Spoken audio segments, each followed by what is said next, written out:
This is Ben Grauer. Words by the millions have been published and broadcast dealing with the integration crisis at Central High School in Little Rock.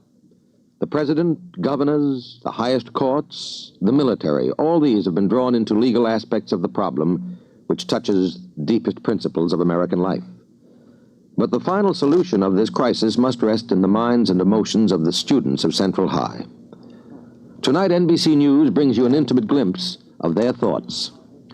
7 Central High pupils, representing all shades of student thinking, were brought together by Mrs. Joran Ricketts, a correspondent for Norwegian newspapers. Their discussion is informal. So are the circumstances surrounding the recording of their words.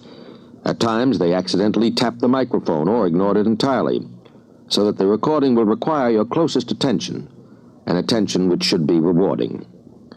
The students participating are Sammy Dean Parker, Kay Bacon, Robin Woods, Joseph Fox, white pupils, Ernest Green, Minnie Jean Brown, Melba Patillo, Negro pupils. As we join the group, Mrs. Ricketts is asking the panel what they think would happen if all troops were withdrawn from around the school. The first reply is by one of the white girls, Sammy Parker. What do you say about that, Sammy? Well, I have heard talk around school, but I wouldn't say for sure that there would be. As we covered in the previous episode, number 143 of Breaking Walls, in Little Rock, Arkansas on September 4th, 1957, 9 African-American students attempted to attend their first day of high school at the newly integrated Little Rock Central High. The National Guard, on orders of the Arkansas Governor Orval Faubus, prevented the students from entering the school. The governor then locked himself in his mansion, refusing to come out. President Dwight D. Eisenhower soon met with the governor, and the National Guard was removed. On September 23rd, the 9 students entered Little Rock Central High for the first time, ignoring verbal abuse and threats from a crowd outside. No, I wouldn't be opposed to it. I think that people ought to be limited by their abilities only, not by their color or their skin. Joe?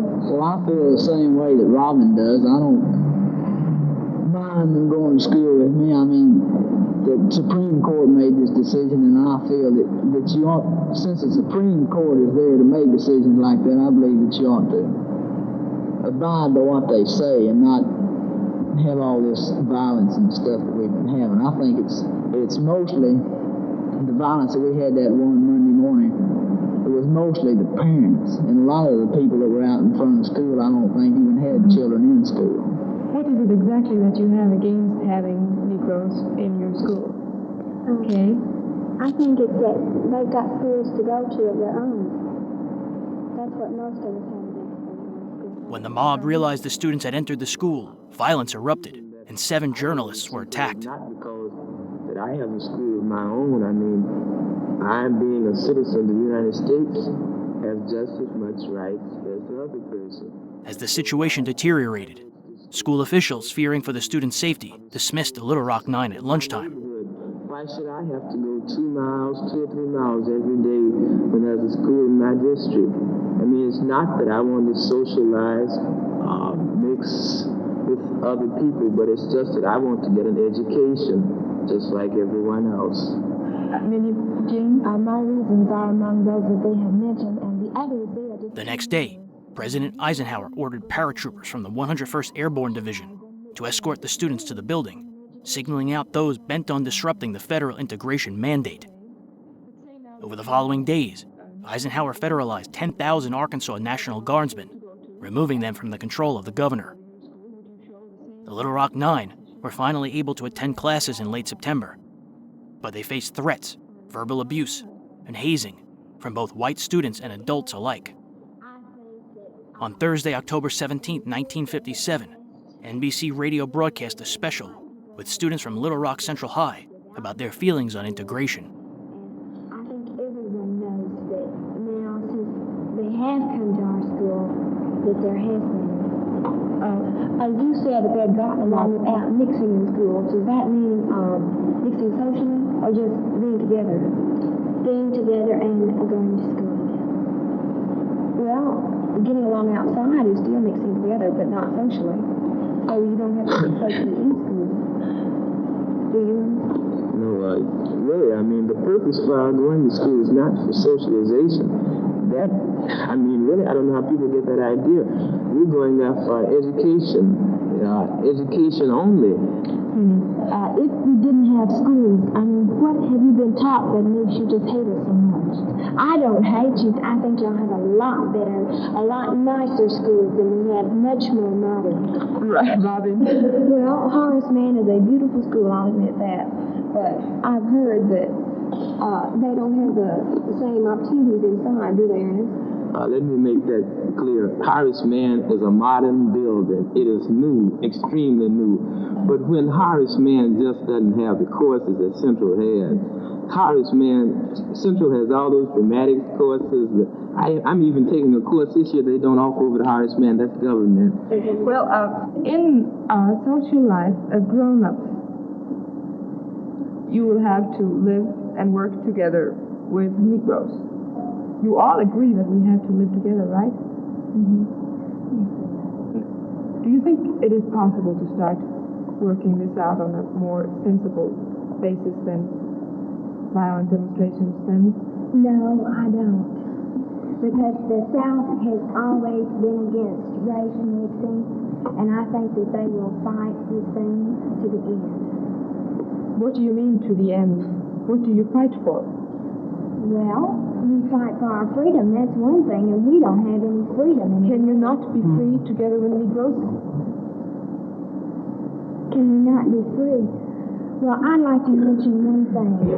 I can remember last year I had one good year at Central, and it has not been a good year this year. Ernest? Sammy, you said that you don't have freedom. I wonder, what do you mean by that you don't have freedom? You're guaranteed the freedoms in the Bill of Rights in your Constitution. You have the freedom of speech. And I've noticed that has been exercised a whole lot in Little Rock. Do you call those troops freedom? I don't. No. And I also do not call freedom when you all are being escorted into the school every morning. Why don't they just let you come from your home by yourself to school? What would happen then, Sammy? I don't know what would happen. I just wonder. That's what I mean by freedom. All right, Sammy, would you answer back? Yes. Ernest, would you answer back? You said, why did the troops come here? It is because that our government, our state government, went against the federal law. And when a state, this is a federal, our country is set up so that we have 48 states, and no one state has the ability to overrule our national government. I thought that was what our country was built around. That's why we fought World War II together. The fellows that I know died in World War II. They died in the Korean War. Why should my friends get out there and die for a cause called democracy when I can't even exercise my rights? Tell me that. Robin, as a moderate, I agree with Ernest that the freedom, we don't have because they're escorted to school by the federal troops is that the National Guard, the Arkansas National Guard, were there to keep us from coming in and to obey the federal law and to protect us from ourselves. And oh dear. Well, Joe, I think they're there to maintain law and order. All right, Joe, as a moderate also, what do you say? Well, now, Sammy, I don't know what freedom has been taken away from you because the troops are there. I know as a senior myself, the troops haven't kept me from going to my classes or participating in any school activities. They're there just to keep order in case I might use the term hotheads to get riled up. But I think as long as if the parents would just stay out of it and let the children or the students at Central High figure it out for themselves, I think it would be a whole lot better. I think the students are mature enough to figure it out for themselves. We 9 Negroes that are in our school now are real intelligent. We know them. And you're real kind to us. And you haven't tried anything to, start anything like that. But what will the next Negroes do? The next 500 or 600, what will they do? Will they be as quiet about the whole thing as you are? Joe? Well, I think, Sammy, and I don't think when 600 or 700, maybe 800 more colored students come over there, I don't think that, as far as violence go, we have fights over there at school all the time. Is this over this issue? No, over anything. Just we don't fight fighting. over anything, but. Although the conditions the Little Rock Nine had to endure were deplorable, when the spring of 1958 came around, 8 of the 9 had successfully completed the school year. Back in junior high, I remember one incident when even girls get together and rip each other's blouses off.